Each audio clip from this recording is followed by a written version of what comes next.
So now I'll move on to a problem which is a very broad problem. What we will be looking at here is only a small part of it. So forget conservation for a while. I mean, one of the problems facing urban populations is the problem of waste management or littering in general. Despite all the good intention campaigns of Swachh Bharat and all, those haven't really resulted in anything, because let's face it, unless punitive measures are instituted in this region, nothing happens.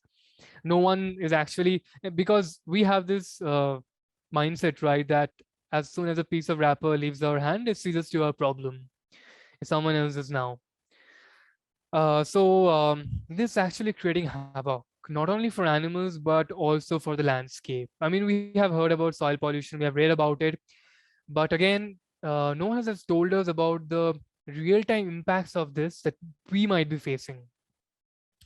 So, for example, Aditi and I, so we have trekked together, and we have been in these regions which are earthquake prone, and where we have found out that people have brought in plastic wrappers in zones where there are no facilities, no provisions for collection of garbage, of litter, unlike you have in cities where there are no organized municipalities.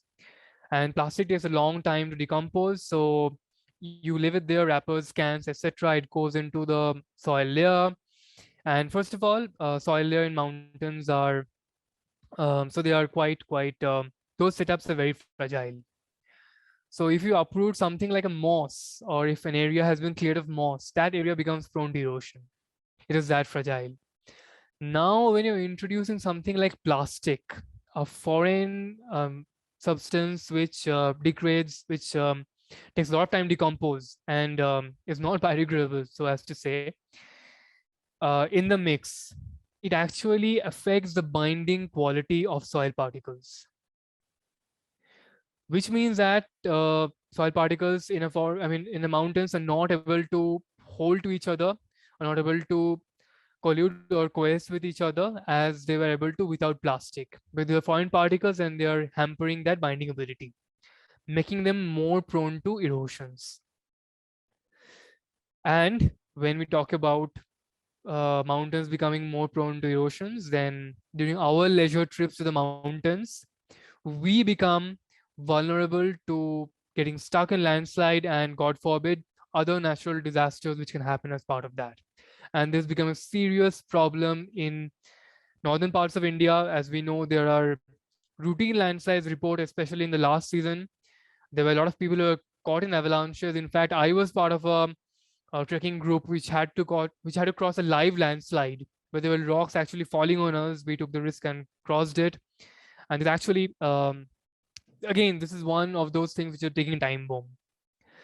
Now, when we look at how this impacts wildlife, so this litter, so it extends beyond us, right?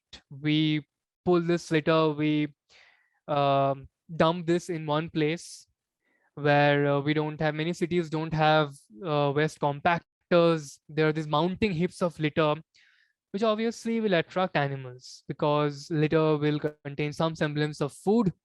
Maybe you threw away one pizza in that box which made its way to the dump. So obviously people, I mean, animals will come to eat it. And so this has actually changed the dietary habits of many animals. So the black kite that you see outside, also called the parhaya kite, so that used to be a predator. It is a raptor as such, but now it only scavenges and it is dependent mostly on food found near landfills. If you see, if you pass any landfill, you will find a lot of kites there. There are adjacent stalks. If you see, this picture contains lapwings, yellow wattle lapwings, and very unfortunate, something as rare as the Indian grey wolf, which is seen roaming near a landfill near Pune. And then you have the picture peregrine falcon on a shoe in Little Run of Kutch. And then I think this is a plover's nest or something. There's a marmot, sorry. There's a marmot in Ladakh, which is carrying some plastic as its bill nesting material. So what happens is that, again, see, these are alien objects to the ecosystem of those animals, right? One, we are making them dependent on food sources which they were not used to before. The same as feeding monkeys. You must have heard that those visiting seagulls in Gujarat and Maharashtra, we have been asked not to feed them. It's because they're not used to being fed chips and things, right? And they will become dependent on that. In time, they will actually not, let's say, fish, or they will lose their fishing skills. Is actually, and let's say one fine day when that source of food stops because of COVID, not enough people are going to the seafront to feed seagulls, then that will mean that the next generation of seagulls, which are supposed to have learned how to fish, is not being able to do that because they've become over dependent on people feeding them, and that might lead to death in that community. So the problems can be as far flung as that. So this hashtag in our filth is a campaign that was started by Sanctuary Asia, the conservation magazine, in order to highlight how much we are littering and how bad, how impactful our litter is for the environment, how adverse affecting the environment beyond what is being shown in media. There's a fine example of photojournalism towards conservation. These photos are submitted by people like you and me who went around, or by journalists who saw these things and then submitted these photos. And these have helped create an archive and paint a picture of the problem as to how widespread that is. Moving on to the next one. This is something that you're all familiar with. We have all heard of Greta Thunberg. We have heard about how climate change is real, it's affecting. We're talking about polar ice caps. We're talking about permafrost. We know that they are melting because of rising climate change. And again, we don't know how this will impact us, right? Uh, giving a small example here. So polar bears, they rely on these extend ice shelves, because when they wake up, they have to go on these ice shelves. There's a huge ice shelves. You must have seen those documentaries. They actually dig on the ice shelves. These seal pups, they come up to breathe, seals. So the polar bear mother catches, they wait patiently by one of those breathing holes, then they catch and eat the seal. Now, if there are breaks because of rising temperatures, if there are isolated flows, the polar bears cannot cross from one flow to another, which lessens the hunting opportunity. Because of which, polar bears are forced to move or locate other sources of food. And this has become a problem in areas of Scandinavia, in actually near the Hudson Bay in Canada, where my friend was actually going to see the polar bear some time back. In Svalbard in Norway, where polar bears are coming very close to human settlements to look for food because they're forced to, because of rising sea levels, because of increasing temperature. The way they used to hunt has been disrupted, and now they are forced to ensure their own survival. Look at other alternative means of sustenance, and they have come close to human settlements to go through garbage to look for things that campers might have left behind, and this has resulted in the inevitable man-animal conflict. So as I was saying, no matter what happens, what starts where, this in the end affects us. And this is just a, again, this is like an iceberg. Let's say if polar bear is removed from the scenario, we have no idea how it will impact the rest of this situation. Maybe it will lead to an increase in the population of seals, which will lead to decrease in population of kelp forests or underwater vegetation, leading to algal bloom, decrease in fish population, decrease in fish stock for us. We have no idea how widespread this can be, because these are very critically connected, fragile ecosystems, and even removal of one single variable can lead to a cascading effect. Um, the last slide, and very important, something that I really wanted to leave you with. This slide is called "The Buck Stops with You," just to give an understanding of what we can do if we are concerned about the environment or interested in conservation. We'll look at a few things just to understand what we can do. So the conservation is not a very, it's not an idle science. It's a very active pursuit. It's happening right now, and there is no critical hour than now to act on this, to get started in conservation. In fact, we're already too late. As one of my managers had put it, if we were to tell you about time frame, then we'd say that we should have started this yesterday. So conservation is very, very critical. Now, conservation comes in, it has many parts of it, right? There is the uh, legislative part. Allow me to throw in a little civics mix in for you. The legislative part would involve where scientists and field biologists make some observations and say, okay, this animal needs protection, something like the IUCN does, and we upheld laws, we make laws in order to protect them, like declaration or designation of national parks, sanctuaries, etc., or protection of an animal. Let's say tomorrow onwards, we'll declare some animals such as the nurse shark, which is found, or the rays, which are now hunted indiscriminately as bycatch, especially on the Godavari coast, on the eastern Ghats coast, east coast, as some protected species.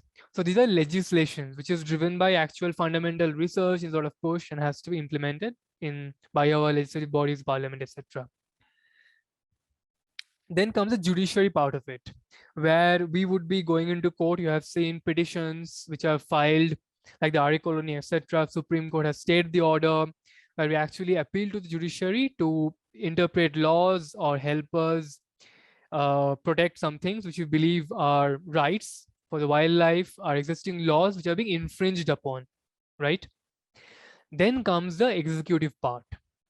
This is the crux of conservation. This is where we come in. This is where, in fact, everyone comes in.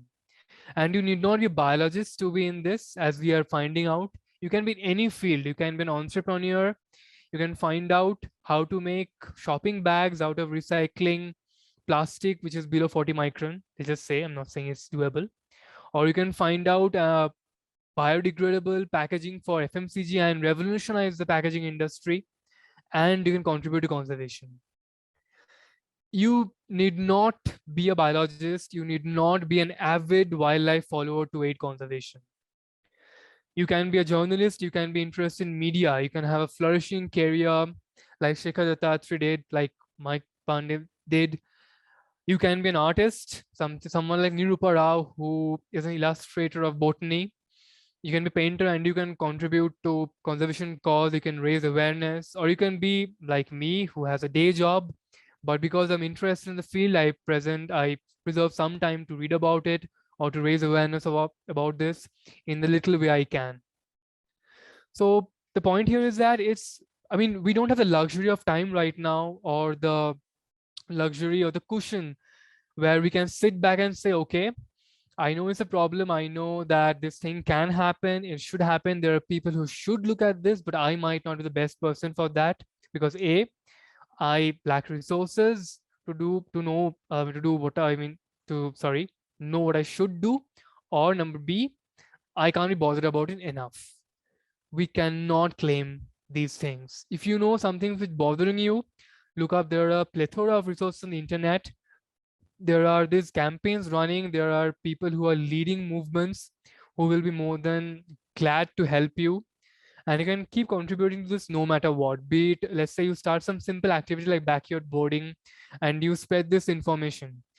Ethical birding is one of the things that we are actually struggling with, because an activity as simple as this, getting people introduced to birding, can be a wonder step towards getting people involved in conservation, because it will help an entire generation appreciate nature more, appreciate the need, why we need to have trees in cities more, why we should fight tooth and nail to prevent deforestation, and why the green cover acreage data, etc., that the government tells us is bullshit. We need that information to call it out. And maybe this activity is just one small step towards it.